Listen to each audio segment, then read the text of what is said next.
दिया। इतना गद्दी किसे मारा बुजुर्ग को? नहीं दादा, चला सिनियर सिटीजन होते 6 वाजता मारलाय आणि मी याचा 8 वाजल्यापासून शोध काढत होतो। 8 वाजल्यापासून मी याचा शोध काढतोय। वो बाजू में देखने वाले भी गांडू के हम लोग में से कोई एक जन रहता था, मेरे को दिखाने था उधर ही सुला देते थे तेरे को।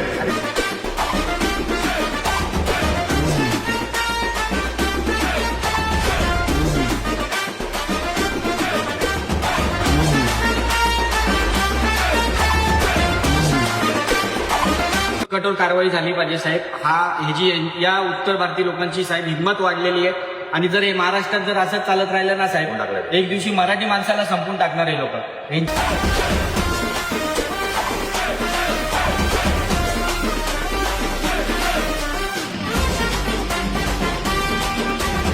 व्हायरल झाली होती, आमचे मित्र आहेत नितेश पाटोळे यांनी मला पाठवली आणि आम्ही दोघांनी ह्या जो आरोपी आहे ज्या वयोवृद्ध माणसाला मारले ह्या आम्ही दोघांनी मिळून त्याचा शोध घेतलाय आणि त्याला आम्ही नित्यनेमी पोलीस स्टेशनला घेऊन आलोय। राजकारणापलीकडची मैत्री आहे आणि दोन्ही भाऊ आम्ही कधी राजकारण कधी केलंच नाहीये, अक्षरशः आम्ही फक्त समाजसेवाच करतोय आणि ही जी मैत्री आहे ना आमची, हाच पक्ष म्हणून नाही, जिथे अन्याय होणार ना तिथे राजकारण विसरून फक्त आणि फक्त न्याय मिळवून कसा द्यायचा हेच फक्त आम्ही बघतो।